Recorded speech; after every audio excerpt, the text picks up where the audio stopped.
Bonjour tout le monde et merci d'être venu à ce deuxième webinaire de la série sur l'adaptation à la crise climatique grâce à la nature. Nous allons parler donc de la gestion des eaux pluviales. Le deuxième webinaire dans la série Apprendre des communautés connectées, s'adapter à la crise climatique grâce à la nature. Aujourd'hui, le webinaire sera sur les jardins pluviaux et les rigots de drainage biologique. We have simultaneous interpretation. Nous avons l'interprétation simultanée aujourd'hui et la majorité des deux présentations se fera en anglais, mais posez vos questions à la fin dans la langue de votre choix. Si vous voudrez écouter l'interprétation en anglais, choisissez l'anglais du bouton d'interprétation anglais et même chose pour le français. Puis sélectionnez French pour écouter l'événement d'aujourd'hui en français. And please remember, if you are on one of the Et si vous écoutez l'un des canaux d'interprétation, au moment de la période de questions, vous devrez choisir, vous pourrez poser vos questions dans l'une ou l'autre des deux langues. Si vous êtes sur le French, vous devrez parler en français. Et si vous êtes sur l'anglais, vous doivent parler en anglais. Before we get started with the main presentation today, I would just like to share that, remember that Je voudrais aussi que vous sachiez que nous sommes situés sur le territoire non cédé de plusieurs peuples autochtones. Moi, ici, je suis situé sur le territoire des Mi'kmaq, le territoire des Mi'kmaq. Et au Nouveau-Brunswick, nous sommes situés sur plusieurs territoires, celui du Mi'kmaq, du peuple Mi'kmaq, Wolastoqiyik, et Passamaquoddy. Il est important de se souvenir de la réponse à la crise climatique nous exige aussi à apprendre des connaissances traditionnelles des peuples autochtones de cette région.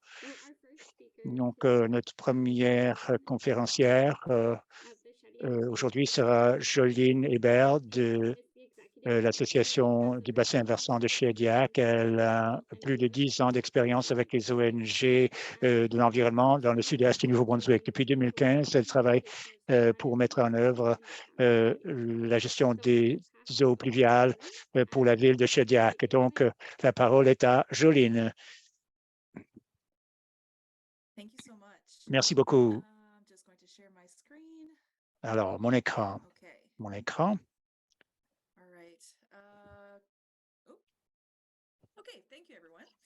Merci tout le monde. Une question pour l'interprétation. Est-ce que je devrais choisir le français ou l'anglais ou peu importe?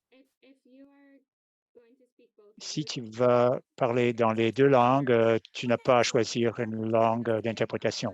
Merci d'être venu aujourd'hui. Je m'appelle Jolene Hébert. Je vais présenter sur les projets d'infrastructure verte dans le bassin versant de la baie de Shediac pour la protection de la qualité de l'eau.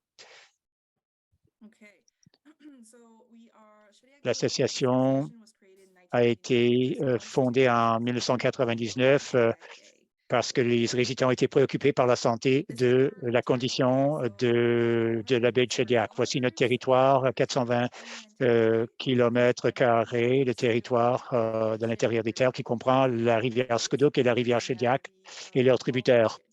Et tous les bassins le long de la côte qui se versent dans la baie de Shediac. Alors, très brièvement, un aperçu des deux types de pollution, principaux types de pollution ou principaux types de pollution. Vous avez les sources ponctuelles, donc où on peut identifier la source de la pollution. Par exemple, la pollution qui sort d'un tuyau. mais vous avez aussi la pollution qui émane de toute la surface du territoire. Et c'est donc la précipitation qui amène cette pollution dans la baie. C'est toutes ces sources de pollution qui ont comme un effet boule de neige après la pluie.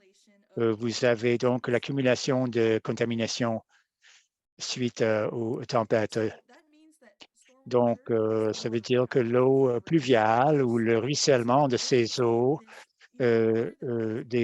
de la pluie et de la fonte de neige traverse les surfaces, surtout les surfaces euh, euh, qui goudronnées et asphaltées qui amènent donc l'eau dans notre baie. Ça comprend donc des bactéries naturelles ou de sources humaines, comme par exemple de nos animaux domestiques, nos fermes, notre bétail, nos fosses septiques et aussi du système des égouts municipal. Les produits oléagineux de la route, tout cela ruisselle vers la baie. Et on travaille donc sur ces sources de ruissellement et de contamination. Pour la ville de Shediac, le réseau d'égouts n'est pas traité. Nous avons le traitement pour les égouts, c'est-à-dire les égouts résidentiels, mais non pas pour les eaux de pluie. Toute cette eau ruisselle directement vers la baie sans traitement. Et c'est là où on voit donc les pics de population de colis et d'autres organismes après des événements pluvieux. Alors, nous voulons gérer cette eau à la source. Qu'est-ce que c'est que la gestion des eaux pluviales? Il s'agit de mettre en œuvre des mesures pour ralentir et encourager l'infiltration et filtrer ces eaux pluviales. Nous gérons les eaux pluviales afin de réduire la quantité et améliorer la qualité du ruissellement vers nos environnements naturels. Par exemple, nous faisons des plantations de plantes indigènes, des arbres, des arbustes. Nous installons des jardins de pluie, des barils, et tout ce qui nous permet de retenir de l'eau, de la ralentir, de la absorber ou de la filtrer fait partie des méthodes de traitement des eaux pluviales. Alors, les jardins de pluie, par exemple. Qu'est-ce que c'est qu'un jardin pluvial ou un jardin de pluie? Il s'agit d'un jardin qui vise à capter l'eau de pluie. On crée une baissière qui sera semée de végétation. Il faut que ce soit des plantes à racines profondes adaptées à ces conditions humides, mais qui peuvent aussi tolérer les périodes sèches où il y a moins d'eau qui tombe du ciel. Selon les données, ces plantes absorbent environ 30 de plus de pluie que les pelouses conventionnelles. Et ces pelouses ont des racines très courtes. Quand ces pelouses sont saturées d'eau, il n'y a plus d'infiltration. Quand on enlève une partie de la pelouse et que l'on installe ces plantes à racines profondes, ces racines vont créer des pores dans le sol, ces ouvertures, ces portails pour que l'eau puisse pénétrer plus profondément dans le sol afin de permettre aussi, entre autres, le rechargement de la nappe phréatique. Donc, ce que l'on essaie de faire, c'est de reproduire les surfaces naturelles des milieux humides. Ce sont des éponges naturelles qui retiennent et qui filtrent l'eau. C'est ce que nous essayons de faire avec nos projets de jardins de pluie. Je vais parler de nos différents projets. Nous en avons plusieurs. Je vais les présenter assez rapidement avec des photos, mais j'aimerais que vous voyez les différentes infrastructures vertes qui existent. Voici le premier jardin de pluie dans un parc municipal derrière la vestiaire Saint-Joseph à Shediac. C'était notre premier en 2017. On a d'abord enlevé la pelouse avec une machine. On a placé un bon sol sableux bien drainé avec de la pierre aussi comme aspect décoratif du jardin. C'est des photos de la végétation. Une bonne variété d'espèces indigènes ont été choisies pour ce projet. Donc, on voit l'avant et l'après. Quand on a fait ce projet et 4 ans plus tard, donc vous voyez que c'est devenu un espace naturel vert qui contient la plupart des plantes plantées à l'origine, mais aussi d'autres espèces indigènes qui sont arrivées par la suite.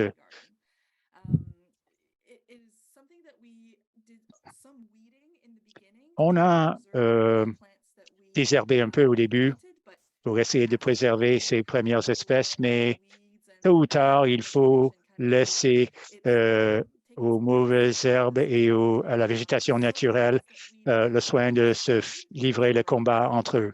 Certaines plantes sont disparues, mais d'autres plantes indigènes qui n'étaient pas là à l'origine s'y sont établies. On voit aussi de l'eau, même on voit des quenouilles naturelles qui sont arrivées d'elles-mêmes. Voici un autre projet, l'école du Cap de Shediac, où les étudiants nous ont aidés à construire ce jardin de pluie qui est inondé à chaque printemps. On ne voit pas très bien la deuxième photo, mais parce qu'on a tondu le gazon autour du jardin, mais c'est quand même un beau jardin à racines profondes qui a cette fonction dans le paysage. Voici un bassin de biorétention au centre d'opération municipale. Les garages de Shediac, c'est donc un étang de rétention normal qui a été construit en 2017 avec les garages et on l'a naturalisé. On a enlevé la pelouse du fond et on l'a transformé avec d'abord de la terre, de la bonne terre et aussi, et on a installé des quenouilles que l'on a récoltées sur un site donateur le long d'une route publique. C'était pas facile, mais on a réussi à le faire. On l'a fait après une pluie et donc les quenouilles ont bien aimé la transplantation. Et voici, un an plus tard, on voit la belle végétation où l'eau est filtrée en passant par le système. Ce que l'on dit des quenouilles est qu'elle est un super filtre naturel.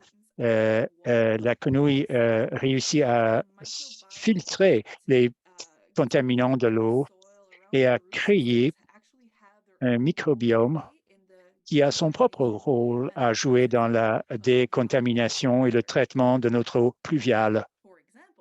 Par exemple, nous avons pu échantillonner l'eau entrant et l'eau sortant du système quelques années plus tard.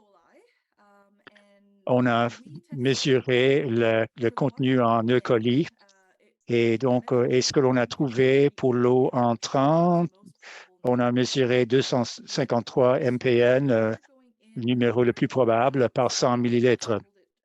Et pour l'eau sortante, c'était rendu à 41 mpn, numéro le plus probable. Donc, NPP par 100 millilitres. Voilà donc une réduction de 84 %. On trouvait que c'était une excellente mesure de la rentabilité de notre système. En 2020, nous avons lancé un projet de jardin de pluie résidentiel avec 3 projets pilotes. C'était toute une expérience d'apprentissage. Ce que l'on faisait, c'est qu'on enlevait le sol de surface, on créait une baissière manuellement, on ajoutait du compost, et du paillis, des plantes, et voilà, le produit final. Je n'ai pas beaucoup de photos avant et après, mais de l'évolution de ces projets, mais selon les propriétaires, ça marche assez bien. Ça, c'est un projet que l'on a fait entre 2 propriétés où généralement, à chaque année, il y avait de l'inondation. On a essayé de créer donc une zone d'absorption, mais c'était dur parce qu'il y avait beaucoup de racines d'arbres. Ces arbres étaient déjà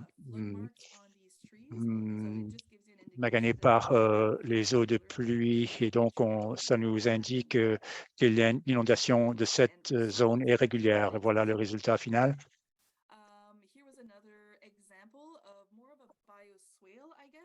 Un autre exemple d'une éco-baissière que l'on a planté le long d'une clôture pour couvrir la clôture et aussi pour essayer d'absorber entre l'eau. Donc, voilà ce que cette végétation a fait. On voit qu'elle pousse bien. Voici une éco-baissière que nous avons naturalisée à la polyvalente Louis-J. Robichaud à Chadillac. C'était donc une zone de drainage de 30 mètres entre 2 tuyaux que l'on a naturalisés avec les étudiants ou les écoliers du cours sur les sciences de l'environnement. Voilà le résultat. Les fougères n'ont pas bien marché. Je pensais que l'autre végétation allait leur offrir de l'ombrage, mais malheureusement, non, pas assez. Nous avons vu aussi une évolution de nos jardins de pluie résidentiels. En 2021, nous avons adopté une approche un peu différente. Nous les avons construits avec une autre technique. Voici l'excavation. On construit une petite pente à l'arrière afin d'assurer la rétention d'un maximum d'eau. Nous avons raccordé les gouttières de la maison au jardin par le biais de tuyaux PVC installés dans de petits fossés. Voilà le résultat. Ça, c'est une belle photo de ce jardin de pluie, mon préféré. C'est une destination pour beaucoup de nos ateliers quand on fait des démonstrations de ces projets. Il me reste peu de temps, donc voilà un autre cas que l'on a fait en forme de cœur. Et le propriétaire et ses 2 filles nous ont aidés à le faire.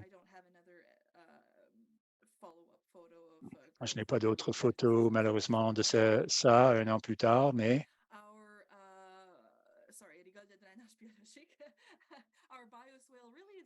et notre éco-baissière, c'est plutôt un système de biorétention qui s'est fait entre les 2 stationnements de 612 et 620 rue principale, Chaudiac. Nous avons installé donc des couches de pierres concassées et de géotextile, ensuite du sable, ensuite du sol et de la végétation. Et voilà donc 1 an plus tard le résultat. On voit un très beau jardin. Et aussi le panneau d'interprétation qui parle un peu de ce qui se passe, comment ça fonctionne. On parle donc de la biofiltration pour les passants. Ça, c'est un autre, un carré résidentiel et un autre en forme de rognon environ. Et donc, ça, c'est un projet qui a duré quelques-uns. Ça, c'est au parc Rotary à Shediac. Et on a fait 2 éco-baissières qui ont été intégrées dans les 2 stationnements. Ces 2 ont été construits pour avoir un contournement pour l'eau pluviale. Si jamais l'eau tombe, trop d'eau tombe, l'eau va contourner le jardin et va aller directement dans le système de collecte des eaux pluviales. Et un autre exemple entre les stationnements et même chose, le panneau d'interprétation sur la biofiltration. Donc, l'infrastructure verte, ce sont des méthodes d'adaptation au changement climatique qui permettent de réduire le risque d'inondation, de protéger notre infrastructure grise et de réduire la contamination, soutenir, favoriser la recharge de la nappe phréatique, à protéger les sources d'eau potable, aussi à offrir des habitats pour la faune et la flore et pour la nourriture sauvage. Merci beaucoup, Jolene.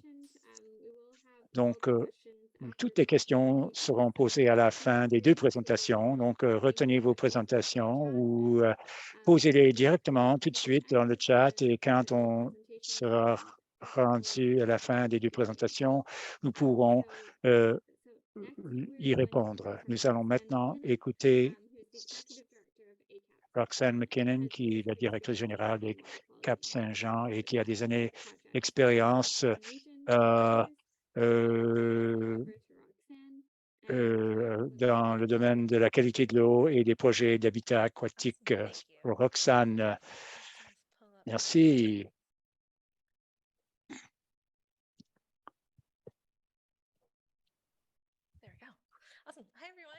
Salut tout le monde et merci de vous être joint à nous aujourd'hui. Je m'appelle Roxane, directrice générale chez ECAP Saint-Jean. Si vous ne savez pas ce que c'est une ONG environnementale à Saint-Jean, au Nouveau-Brunswick.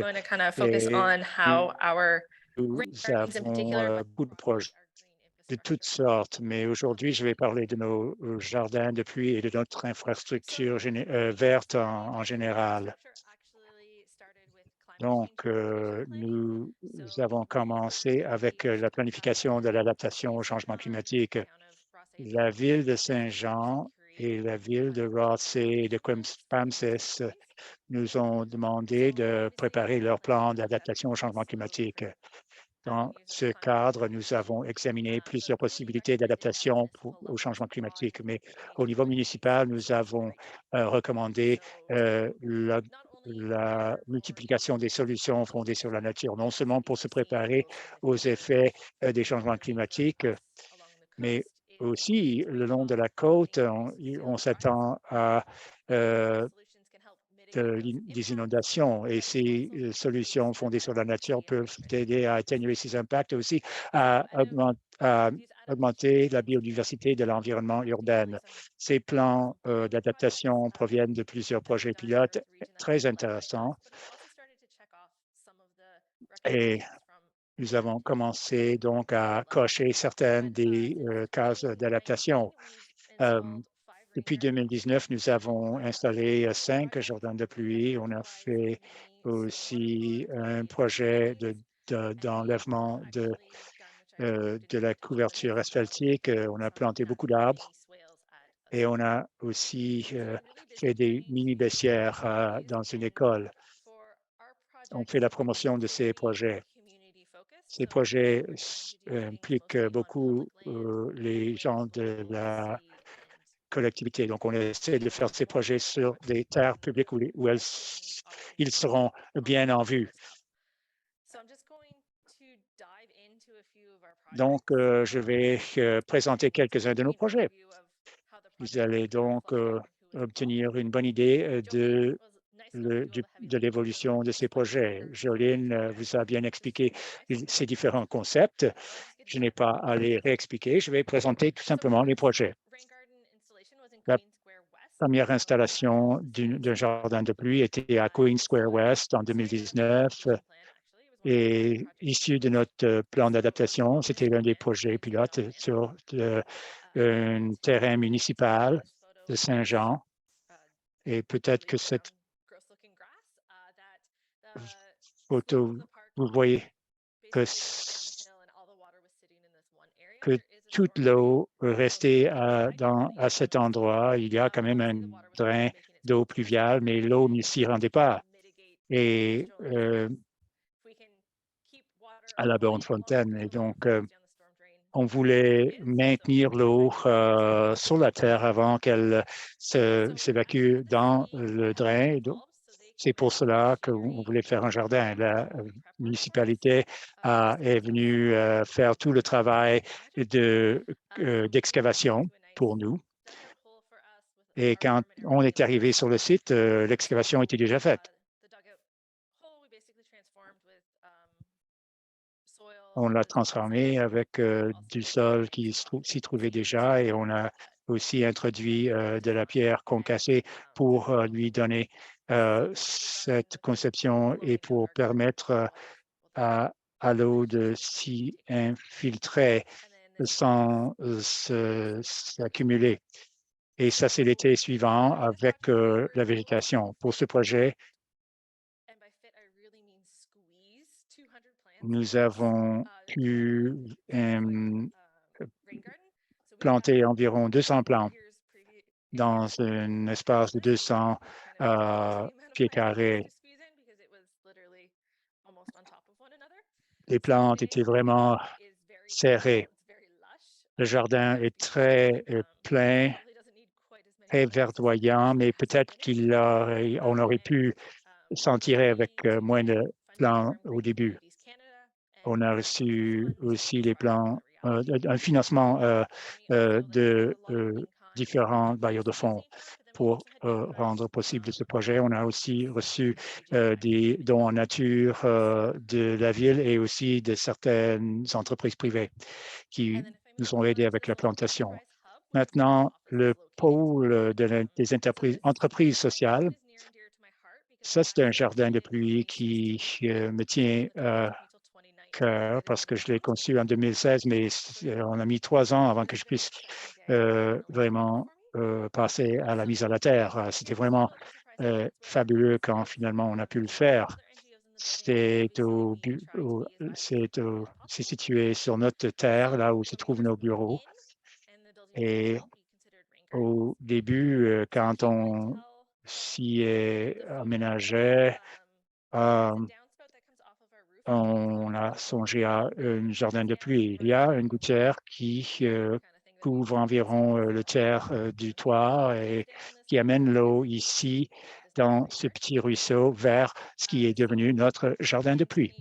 En 2019, nous avons travaillé avec le REND et McGuinness Cooper pour réaliser notre rêve. Nous avons enlevé la pelouse et nous avons pu obtenir des matériels d'autres projets. Vous allez voir dans le budget que on n'avait pas de coût pour ces matériels. C'est ça qui a fait que ce jardin de pluie soit tellement abordable. Tout ce qu'il fallait dépenser était 750 $ pour les plans et 1000 $ pour les enseignes et les communications. C'est les panneaux d'interprétation que vous voyez ici dans la photo finale.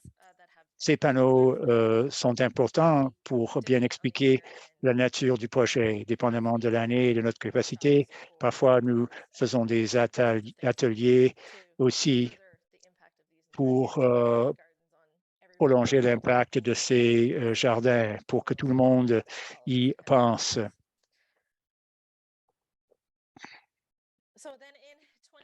En 2021, nous avons construit le plus gros projet de notre histoire. C'était un projet communautaire avec 2 membres qui nous avaient présenté, nous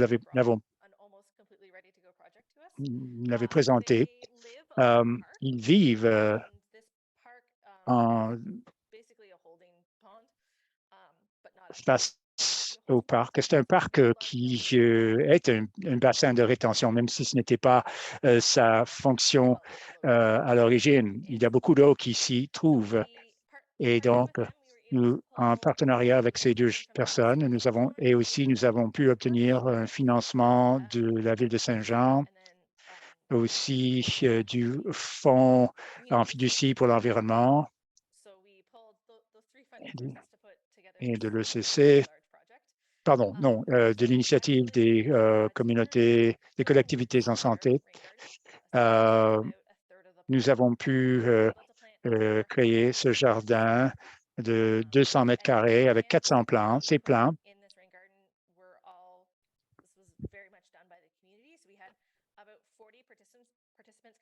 ont été installés par environ 40 participants locaux. On l'a fait ensemble un samedi matin. Ils ont aussi amené je ne sais pas combien de brouettes pleines de sol parce que le sol était trop argileux, trop saturé d'eau sur le site.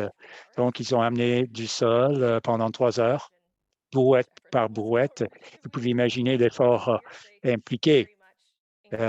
Tous ces bénévoles nous ont permis d'augmenter la taille de ce projet.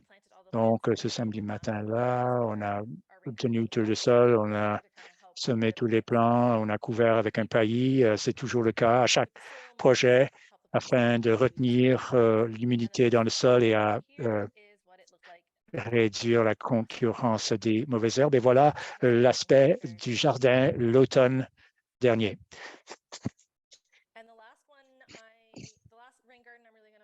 Dernier jardin de pluie que je vais vous présenter, on l'a fait l'année dernière avec l'école de Glen Falls. Les écoliers ont participé dans la manière du possible. Bon, c'est quand même des gens qui avaient des cours à faire, mais ils ont aidé à la préparation. Ce sont de jeunes. Ils ont aussi aidé à installer les plants. C'est seulement 35 mètres carrés.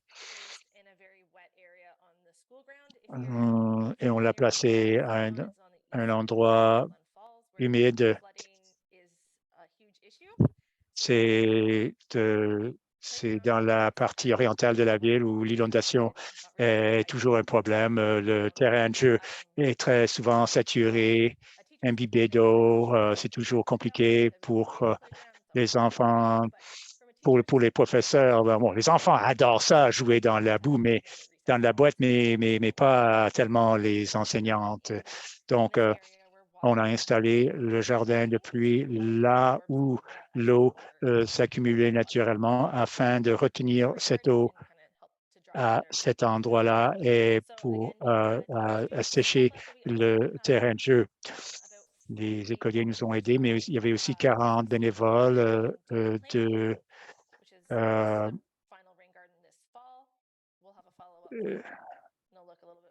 CND aussi, ils nous ont aidés.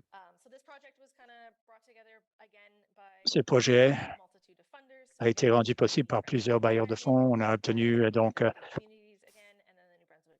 de l'argent de TD, du financement de TD, encore une fois, de l'initiative des collectivités en santé et aussi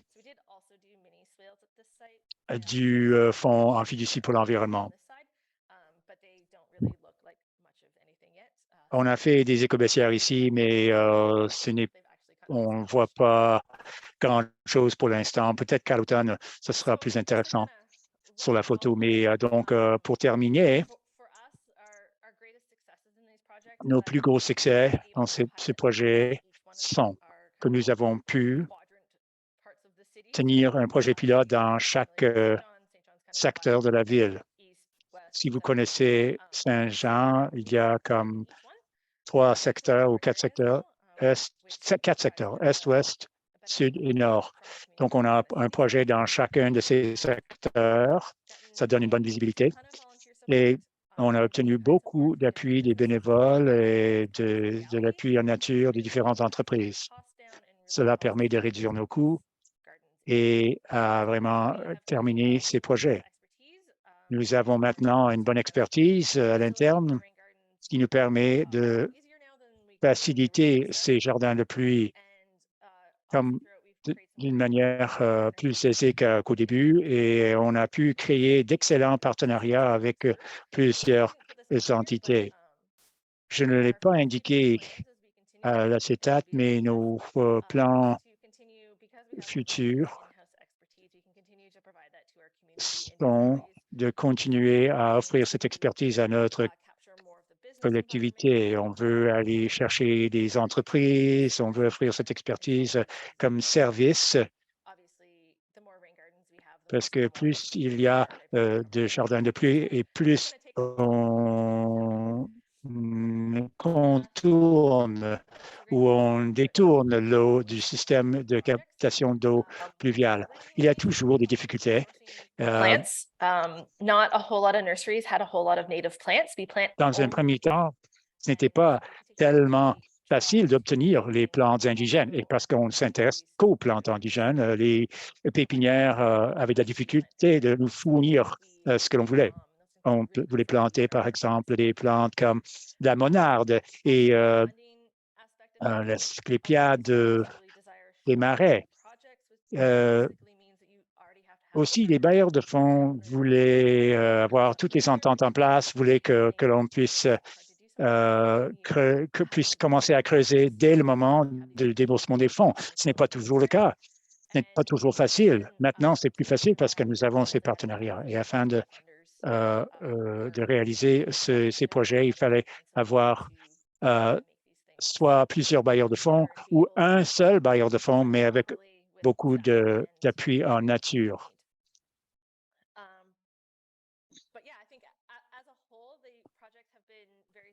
Somme toute, ces projets sont couronnés de succès. Très souvent, les gens nous parlent de la beauté de ces projets dans un contexte urbain. On trouve très souvent les papillons monarques sur l'Asclépiade.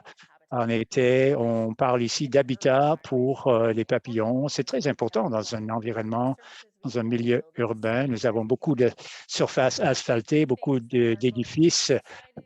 C'est toujours bien de faire un projet qui a une double fonction, non seulement quelque chose de beau et d'utile pour la société, mais aussi quelque chose qui représente un habitat pour les espèces. Il est toujours bien de pouvoir marier ces deux fonctions.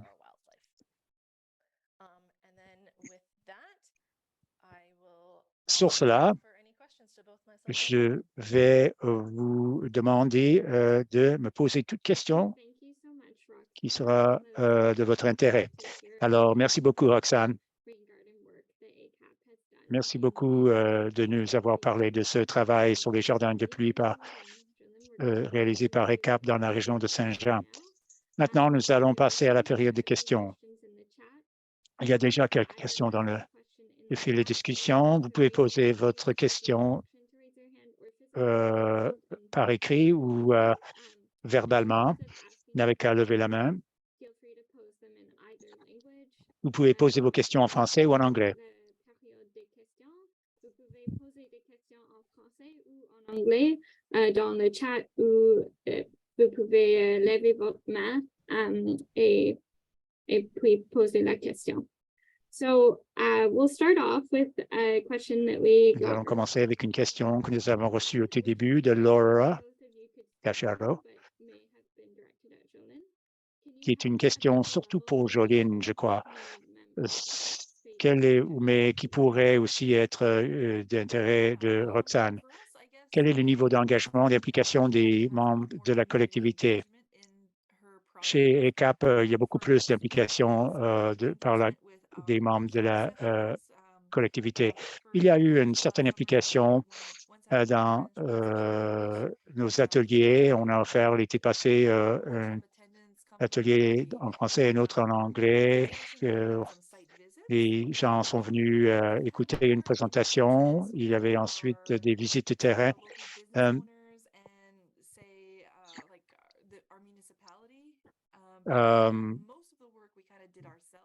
On a fait le gros du travail nous-mêmes avec quelques étudiants. Très peu de bénévoles ont participé à ces projets, mais on travaille pour augmenter cette participation. J'adore que Roxane a fait venir les résidents pour réussir à faire venir les résidents pour participer bénévolement à la plantation. Jusque-là, pas tellement de notre côté, mais on pourra essayer de l'augmenter, la participation des résidents. Oui, nous sommes assez chanceux d'avoir un excellent réseau de bénévoles qui comporte plus de 350 personnes.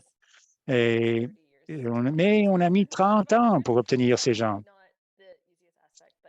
Donc, c'est un investissement qui donne un retour à long terme. Magnifique.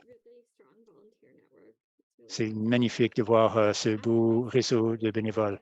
Question suivante de Josh chez Parc NB.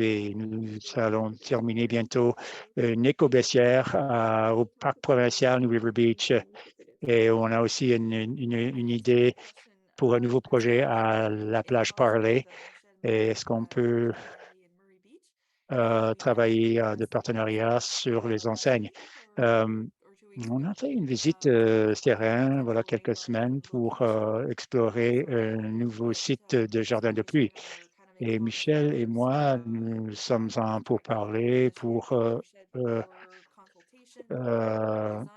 obtenir les services de consultation de l'association David Chediak pour ça. Donc oui, effectivement, on pourrait parler de l'inclusion du logo du parc, du partage des coûts, etc., de harmonisation du message. Oui.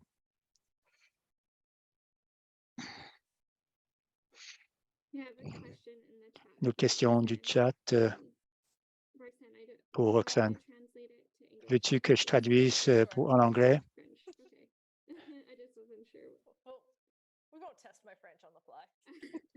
D'accord. Donc, la question dans le chat de Diane. Avez-vous creusé avant d'ajouter la terre du milieu naturel et les roches à vos jardins pluviaux? Est-ce nécessaire dans votre expérience? Oui, on creuse, on excave toujours une éco-baissière, une baissière. La profondeur dépendra de la quantité d'eau qui doit ruisseler. Donc, dans un cas, on a mesuré le toit et on a calculé donc la quantité d'eau qui émanerait d'un événement moyen. Dans un autre cas, c'était plutôt un estimé à la volée parce que l'eau descend de la colline. C'est difficile d'obtenir une quantité totale, mais généralement, la profondeur sera de 6 à 10 pouces d'excavation, dépendamment de la quantité d'eau que l'on veut retenir. Et comme j'ai dit dans ma présentation, dépendamment du type de sol, si on peut réutiliser le sol, oui. Sinon, on va faire venir un sol ayant une meilleure qualité d'infiltration, un sol sablonneux. Je peux ajouter aussi, parce que un détail qui a peut-être été perdu en France, en anglais, je vais donc changer en français. Donc, mais Roxane a raison, ça dépend du type de sol. ça dépend du site, ça dépend du type de sol qui existe là présentement. Si c'est un terrain qui est argileux, donc if it's a clay type soil, là, ça vaut la peine d'enlever plus de sol et ajouter de la terre qui est plus sableuse, qui a plus comme mieux de drainage. Donc, ça dépend. Certains jardins résidentiels où il y a déjà un bon drainage, on n'a même pas besoin d'ajouter une nouvelle sorte de terre. Tout ce qu'on a à faire, c'est enlever le gazon, enlever un peu de sol et ensuite faire un petit peu de scrape and shape, comme qu'on appelle. Donc, bouger le sol pour créer la forme d'un bol. So, back to English, it's not always necessary to dig down. Il n'est pas toujours nécessaire d'excaver en profondeur, de creuser pour ajouter un nouveau sol. Si c'est déjà un bon sol sablonneux, bien drainé, on peut tout simplement enlever la pelouse et peut-être creuser un tout petit peu et ensuite réutiliser ce sol pour créer comme le rebord de l'écobaissière pour faire un genre de bol. Quand le sol est plutôt argileux, il est peut-être bien d'enlever ou au moins de mélanger le sol à du sable. Et si vous avez des sols argileux, il serait préférable de creuser moins profond, mais plus large, de faire plutôt comme un genre de soucoupe, moins qu'un bol. Pour les petits jardins résidentiels, on n'a pas normalement à ajouter de nouveaux sols parce que le sol est déjà bon. On a une main levée, Megan. Salut, merci beaucoup pour vos deux présentations qui sont tellement intéressantes. C'est bien de voir les photos de jardins de pluie couronnés de succès. Alors, maintenant, ma question sur l'excavation. Est-ce qu'il y a certains critères qui font que vous sachiez que vous serez obligé de faire venir des machines ou des pépines ou est-ce que ça dépend de la taille du projet ou quoi? De l'ampleur? Eh bien, de mon point de vue, finalement, ça dépend de la taille du projet. L'ampleur, plus c'est gros et plus ça va être difficile de le faire à la main. Quand c'est un gros projet, bien, on va chercher quelqu'un qui peut amener une pépine pour faire le travail.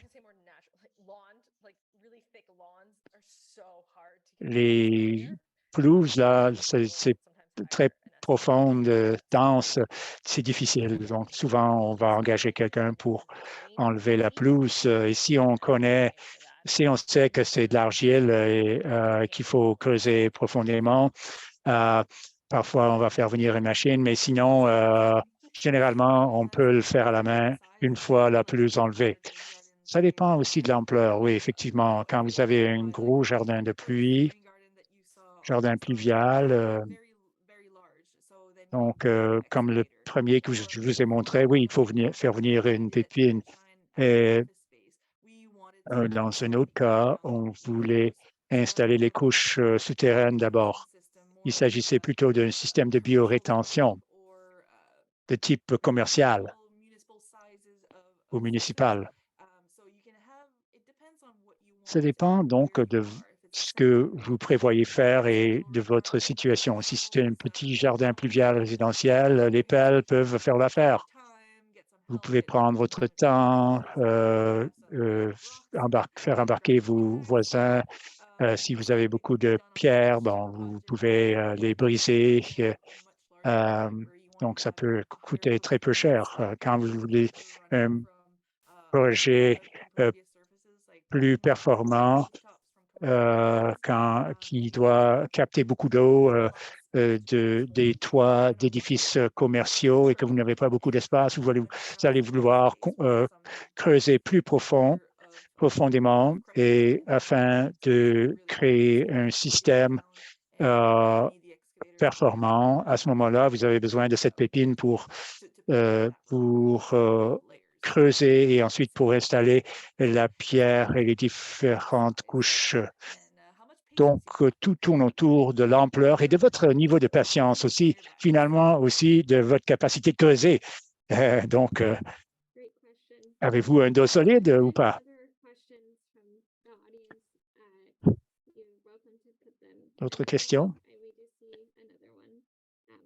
Est-ce que c'est nécessaire de positionner le jardin de pluie à un minimum de 10 pieds d'un chalet qui n'a pas de sous-sol?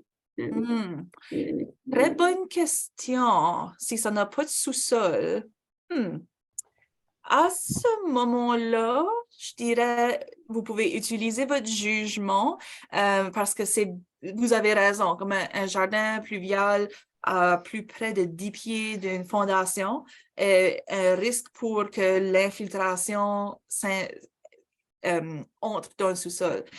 Donc, je ne vais pas nécessairement vous donner de la mauvaise advice.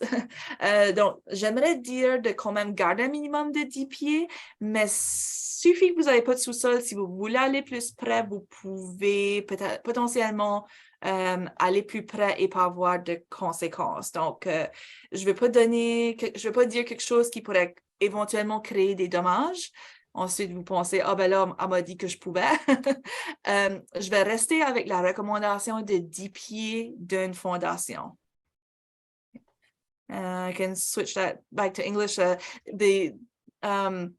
Donc, pour l'engrais, on veut savoir si c'est un minimum de 10 pieds d'un chalet qu'il faut installer le jardin. Donc, ça, c'est un système d'infiltration. Si vous êtes à moins de 10 pieds de la fondation, il se peut que l'eau s'infiltre dans votre sous-sol. Mais dans le scénario, quand vous avez un chalet où il n'y a pas de sous-sol, est-ce que il faut quand même respecter les 10 pieds? Moi, je vous dirais quand même de faire preuve de prudence et de respecter cette distance parce que je ne veux pas être responsable des dommages à votre chalet. Mais si vous pensez et croyez qu'il serait possible de le faire, donc explorez, je vous encourage à explorer la question. Si vous voulez vous approcher un peu plus, ce serait à vous de décider. Mais moi, je pense qu'il faut s'en tenir à 10 pieds en général.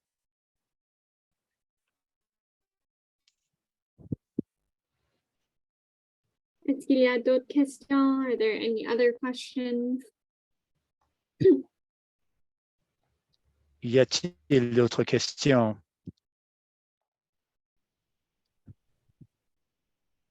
Right. If not, I'll just share a few concluding words. Sinon, en conclusion, Roxane et Jolene se font un plaisir de vous aviser, de répondre à vos questions après le webinaire. Vous allez recevoir leurs coordonnées courriel dans le fil de discussion dans quelques instants ou sinon par courriel. Et donc, merci d'être venu. Merci à nos deux conférencières. Et comme j'ai indiqué, c'est le deuxième webinaire de la série que nous faisons avec le Climat Atlantique et Nature NB. Nous examinons des études de cas, des solutions fondées sur la nature pour s'adapter au changement climatique. Le prochain webinaire sera mercredi prochain, le 14. Donc,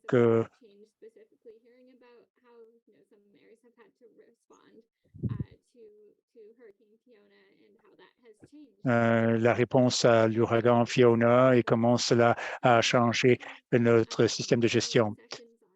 Il y aura aussi des séances sur des infrastructures hybrides, sur les côtes vivantes dans les prochaines semaines et partager le lien